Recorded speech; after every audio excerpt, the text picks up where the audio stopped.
Hello, this is Dr. Oz. Today I would like to talk about supply chain management, and I would like to start today's lecture with Darden's supply chain.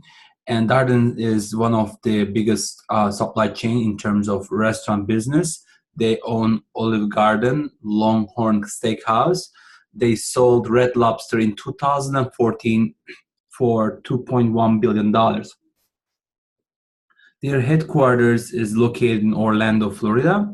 They hire more than 150,000 employees.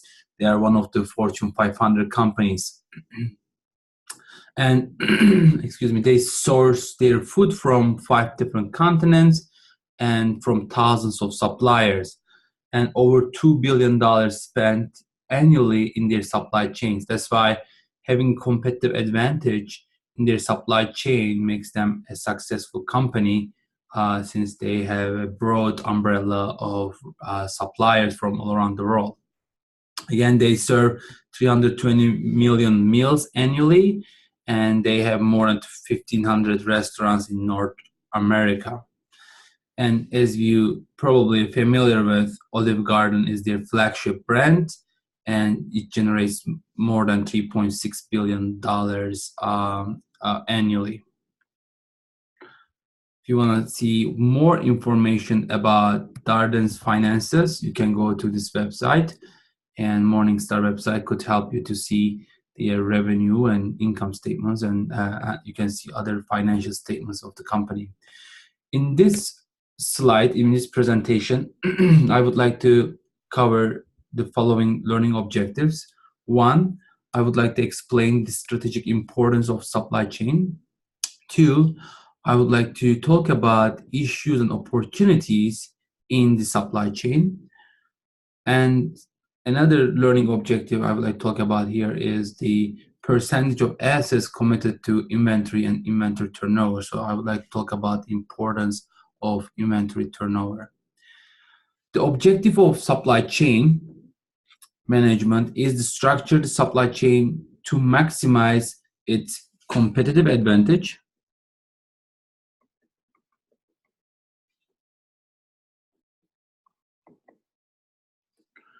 and benefits to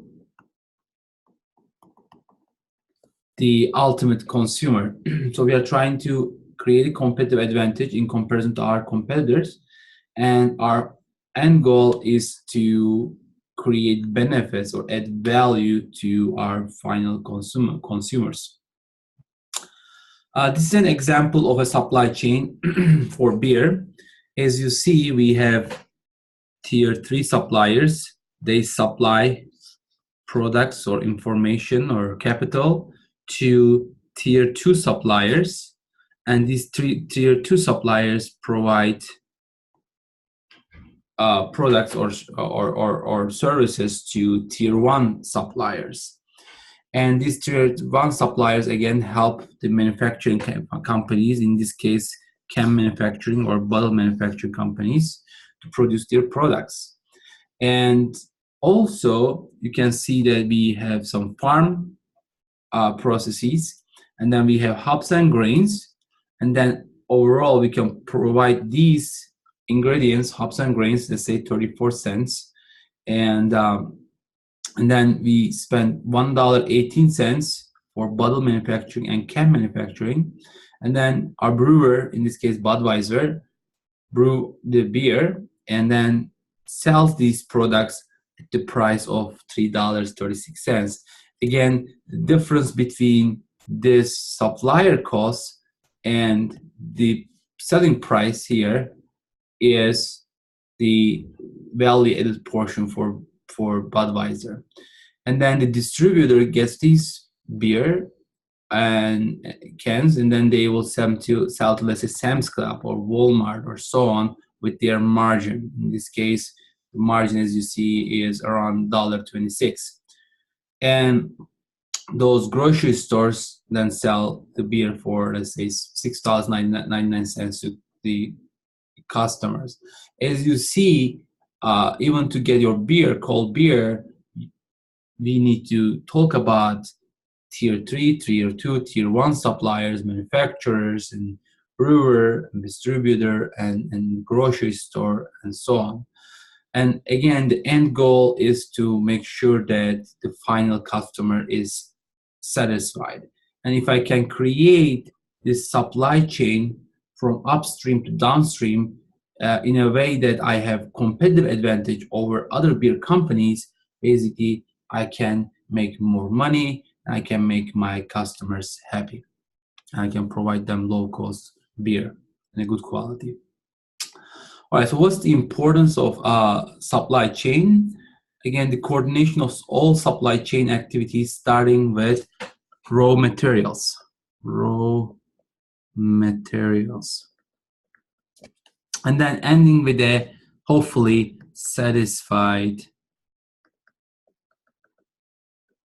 customer. All right. And it includes so many components, and these are suppliers, manufacturers,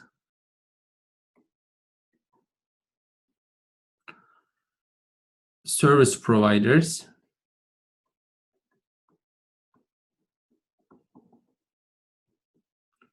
distributors,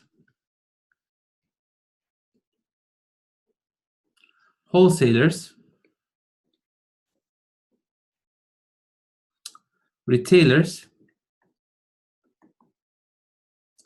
and final customers.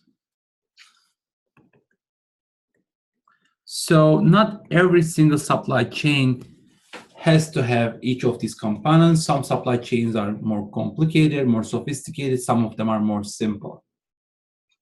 All right, so let's look at some numbers.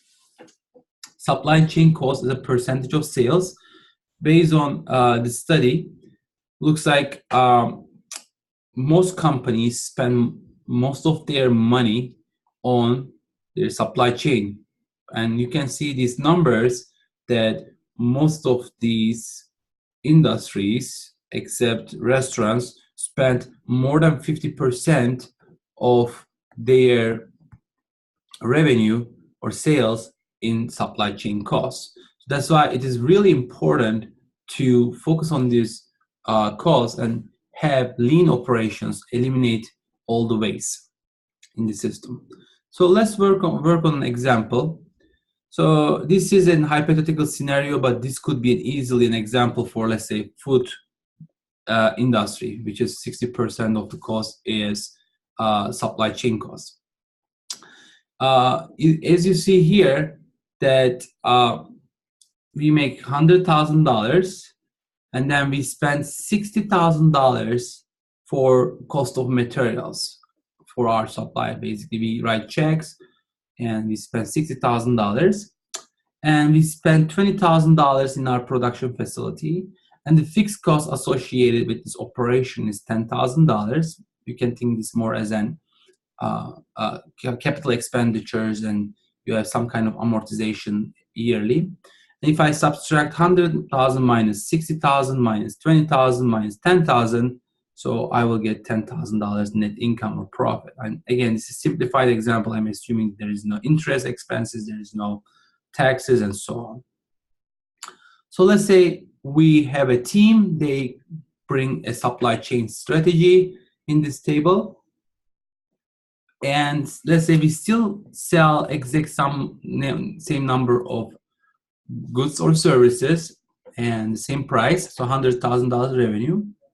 And imagine that we have a savings of $5,000. So in other words, originally my supply chain cost was $60,000, so $5,000 cheaper. Roughly, it's gonna give you around 5 over 60, which is 1 over 12, 8% savings. If I have 8% savings, my new cost of material will be $55,000, which is, as you recognize here, only 55% of your revenue, not 60 anymore. And then assuming that my production cost is still the same, I don't have any efficiency improvement there, and my fixed costs are still $10,000. So those percentages are still the same. My profit now will increase, of course, by 5,000 because I saved $5,000 in my cost of materials. So now my new profit would be $15,000. And as you see here, from 10,000 to 15,000, I increase my profit by 50%, which is a great improvement by only improving my cost of material, or in other words, supply chain costs by 12%. I decrease my cost of materials by 12%, and I could increase my profit by 50%, which is great. So let's look at the sales strategy. Imagine that I have a marketing team and sales team, and they say, you know what? I think we can achieve better things by just having some kind of commercials or some kind of marketing strategies, and I can increase the sales, let's say, to $125,000. And you can see here, I'm basically increasing my sales by 25%. Again, this may not be the easiest thing to do because you need to, again, find new customers, or you need to charge your customers more, but assuming that we make that happen. And I'm still assuming that my efficiencies won't change. So my cost of material will be 60% of my revenue, production cost will be 20%, and fixed costs will be still the same. It will that percentage will change, of course, because fixed costs in general don't change in short period of time. So 60% of $125,000 by basically 0.6 times 125 would give you $75,000. That's my supply chain cost now. And my production cost is 20% of my sales, so 0.2 times 125 would give me $25,000 here. And my fixed cost then still gonna be the same, $10,000. And so my overall profit will be 125 minus 75 minus 25 minus 10. So I will get $15,000. As you see, I can still reach 50% increase here in my net income by 50%. However, this time I need to increase my revenue by 25% versus I could just improve my cost of materials 12%. So it depends on the circumstance, of course, but it sounds like reducing cost of materials or supply chain costs could be more achievable, easier to achieve. So I will continue next slide in sourcing issues.